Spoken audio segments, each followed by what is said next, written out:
दोस्तों, जब भी बात आती है संत रामपाल जी के आध्यात्मिक ज्ञान की, तो लोग सबसे पहले यही कहते हैं कि ये बाबा जी तो जेल में हैं, अपराधी हैं। और जिन्होंने थोड़ा बहुत ज्ञान सुना होगा तो उनका कहना होता है कि ये बाबा जी तो हमारे देवी देवताओं के बारे में बोलते हैं कि ब्रह्मा विष्णु महेश नासवान है, इनकी जन्म मृत्यु होती है, ये देवता हमको संपूर्ण लाभ नहीं दे सकते। साथ में बोलते हैं कि पूर्ण परमात्मा इनसे भिन्न है, ये पूर्ण भगवान नहीं है। ऐसी बातों को जब लोग पहली बार सुनते हैं तो विरोध होना स्वाभाविक हो जाता है, क्योंकि सारी बातें ऐसी है जिनको हमारे पूर्वज, माता पिता और हिंदू धर्म के धर्म गुरुओं के द्वारा बताई ही नहीं गई है। हम सभी को बताया गया है कि ब्रह्मा विष्णु महेश अविनाशी हैं, ये अजरो अमर हैं, इनकी जन्म मृत्यु नहीं होती।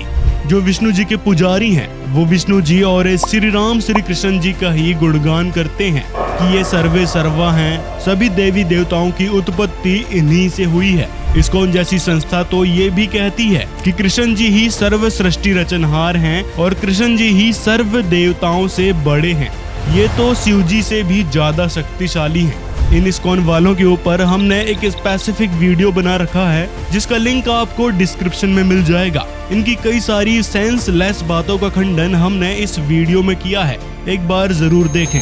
वहीं शिव जी के पुजारी शिव जी को सर्वे सर्वा बताते हैं, अंतर्यामी और संकट मोचन भी बताते हैं। शिवलिंग के साथ टोटका करवाने वाले बाबा प्रदीप मिश्रा जैसे लोगों ने तो पाखंडवाद फैलाने की हद पार कर रखी है। इसके बारे में भी एक डिटेल्ड वीडियो हमने बना रखा है, उसको भी जरूर देखें। अब यदि संत रामपाल जी ने इनके अज्ञान और ब्रह्मा विष्णु महेश की वास्तविकता को पवित्र शास्त्रों से प्रमाण करके दिखा दिया तो इसमें गलत क्या हो गया? इसमें बुरा मानने वाली कौन सी बात है, या फिर हिंदू धर्म के विरोध वाली बात कहां से आ गई? अब सुनिए संत रामपाल जी इस विषय में क्या कहते हैं। जो श्रोता प्रथम बार आते हैं, क्योंकि हमारे भक्त अपने मित्रों को, अपने भाई को, बहनों को, रिश्तेदारों को जाकर के बार बार आग्रह करते हैं कि आप जी एक बार चलकर वो सत्संग सुनो, तो वो बेचारे आ जाते हैं और वो ये सुनते हैं कि राम और कृष्ण नासवान है, ये ब्रह्मा विष्णु शंकर जी भी नासवान है, हमने तो कभी सुना नहीं, ये तो बात जची नहीं। किसी वस्तु को, जो नई वस्तु है, नया ज्ञान है, उसको हृदय में समाने के लिए प्रमाण की आवश्यकता पग पग पर जरूरत पड़ती है। तो दास का यही प्रयत्न रहता है कि चाहे 10 व्यक्ति भी समझें इस ज्ञान को, पर वो थोरोली समझ जाए, कंप्लीटली समझें, और फिर वो आगे चल के अपने प्यारी आत्माओं को, भाइयों को, बहनों को, अपने नातियों को फिर वो समझाएंगी। जाके समझाएंगे तो फिर वो ऐसा दृढ़ता से समझा देंगे और फिर वो अपने आप नाम लेने के लिए दौड़े आएंगे, कल्याण करवा लेंगे, उनका भला हो जाएगा। देखिएगा ये देवी भागवत, इसमें दिखाते हैं राम और कृष्ण विष्णु भगवान ये नासवान है।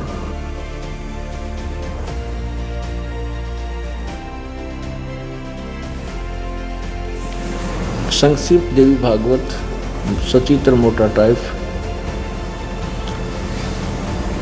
संपादक हनुमान प्रसाद पोदार, चिमनलाल गोस्वामी। इसके 123 पृष्ठ पर तीसरे स्कंद में, तीसरा स्कंद 123 पृष्ठ पे, तुम शुद्ध स्वरूपा हो, यह सारा संसार तुम्हीं से उद्भासित हो रहा है। विष्णु जी अपनी माता दुर्गा की महिमा स्तुति कर रहे हैं। तुम शुद्ध स्वरूपा हो, यह सारा संसार तुम्हीं से उद्भासित हो रहा है। मैं, ब्रह्मा और शंकर, हम सब तुम्हारी कृपा से विद्यमान हैं। हमारा आविर्भाव अर्थात जन्म और तिरोभाव अर्थात मृत्यु हुआ करता है। हमारा तो जन्म और मृत्यु हुआ करता है, केवल तुम ही नित्य हो, जगत जननी हो, प्रकृति और सनातनी देवी हो। ये प्रकृति शब्द याद रखना कि दुर्गा को कहते हैं। भगवान शंकर बोले, देवी यदि महाभाग विष्णु तुम्ही से प्रकट हुए हैं, विष्णु जी का जन्म भी आपसे हुआ है, तो उनके बाद उत्पन्न होने वाले ब्रह्मा भी तुम्हारे ही बालक हुए। फिर मैं तमोगुणी लीला करने वाला शंकर क्या तुम्हारी संतान नहीं हुआ? अर्थात मुझे भी उत्पन्न करने वाली तुम ही हो। शिवे संपूर्ण संसार की सृष्टि करने में तुम बड़ी चतुर हो। नीचे देखो, इस संसार की सृष्टि सचीची और संहार में तुम्हारे गुण सदा समर्थ है। उन्हीं तीनों गुणों से उत्पन्न हम ब्रह्मा विष्णु एवं शंकर नियमानुसार कार्य में तत्पर रहते हैं। अब इससे चार बातें सिद्ध होगी। एक तो ये होगी कि ब्रह्मा और विष्णु और शिव जी ये नासवान हैं, इनकी जन्म और मृत्यु होती है। दास नहीं कह रहा, इनकी हिस्ट्री सीट बता रही है, इनकी जीवनी में लिखा है। दूसरा ये हो गया कि दुर्गा इनकी जननी है, माता है, इससे इनका जन्म हुआ है। तीसरा ये हो गया कि ये रजगुण ब्रह्मा है, सतगुण विष्णु, तमगुण शिव जी। और चौथा ये है कि नियमानुसार कार्य करने में ही तत्पर रहते हैं, यानी कि हम किसी के भी भाग्य को, जो उसके भाग्य में लिखा है, पुण्य और पाप को घटा बढ़ा नहीं सकते। जो जितना जिसका संस्कार है उसको नियमित ही दे सकते हैं। और रही बात संत रामपाल जी के जेल में होने की, तो आइए जानते हैं इसके विषय में संत रामपाल जी के शिष्य क्या कहते हैं। क्या कहना चाहेंगे सर आप, जो संत रामपाल जी महाराज का विरोध करते हैं, कहते हैं कि भाई ये तो हिंदू विरोधी हैं, ये बाबा अपराधी हैं, जेल में हैं। हिंदू विरोधी तो नानक जी को भी बताया गया था, उन्होंने भी ऐसे ही प्रयत्न किया था। उस समय मुगल शासन था, उनको भी जेल में ले जाया गया था नानक जी को, तो वो भी अंदर रहकर आए थे और समझाया था कि आध्यात्मिक ज्ञान क्या है। पिछले हम जितने भी पिछले इतिहास हैं वो सारे उठा लें, मीरा जी थी, नामदेव जी थे, धन्ना जी थे, सभी के साथ ऐसा ही होता आया है।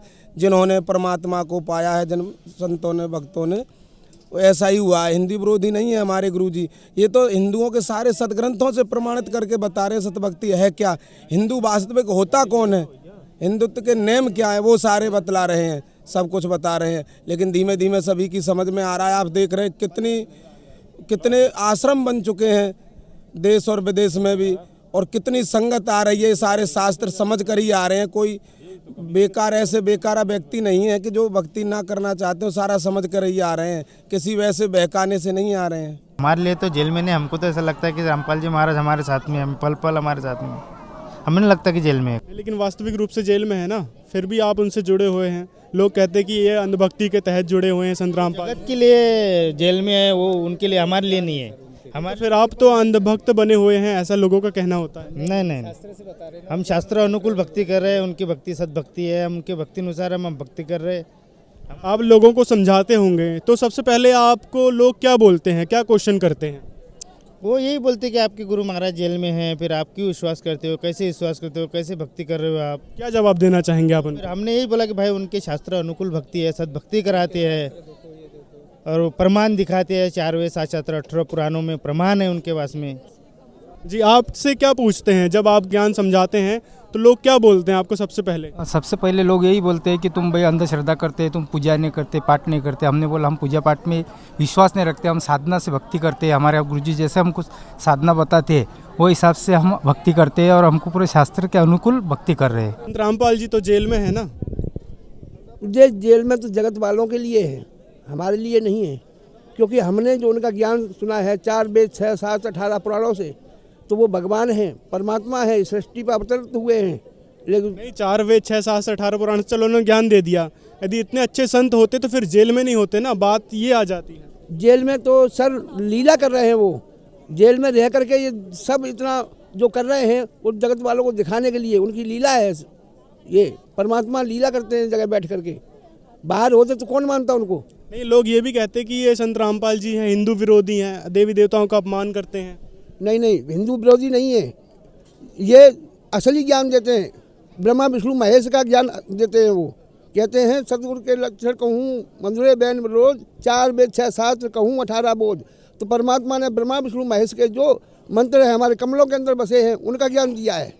जो लोग संत रामपाल जी महाराज के हरियाणा में भी बहुत सारे विरोधी हैं, उनको क्या जवाब देना चाहेंगे आप, जो कहते हैं भाई ये बाबा तो अपराधी है, जेल में है, कुकर्म किए होंगे इसने? कुछ भी नहीं है, ऐसे वो लोग बोलते हैं जो धर्म का उल्टा प्रचार करते हैं। शास्त्र के अनुसार भक्ति संत रामपाल जी महाराज ही बताते हैं। अगर उनको जो बोलते हैं उनको ये कहेंगे कि सबसे पहले भाई हमारे शास्त्रों को हमें पढ़ना चाहिए और शास्त्रों को पढ़ के अन्य धर्मगुरु जो बताते हैं उससे तुलना करनी चाहिए, कौन सत्य बोल रहा है, कौन, मतलब सारा फैसला बुद्धिजीवी समाज को अपने आप करना चाहिए। इसकी एक तरफ संत रामपाल जी महाराज का ज्ञान है जो शास्त्र को अंगुली टेक टेक करके बताते हैं, एक तरफ वो है जो मनगढ़ंत बातें बता करके जनता को गर्क में डालते हैं। मतलब मैं तो यही कहना चाहता हूँ कि भाई संत रामपाल महाराज द्वारा लिखित जो ज्ञान गंगा पुस्तक है उसको एक बार पढ़ें, साधना चैनल और पॉपुलर टीवी जो फ्री डिश चैनल पे है वो सत्संग देखें, फिर डिसाइड करें, डिबेट देखें अन्य धर्मगुरुओं की, और उससे मिलान कर लीजिए। आपने कब लिया था नाम?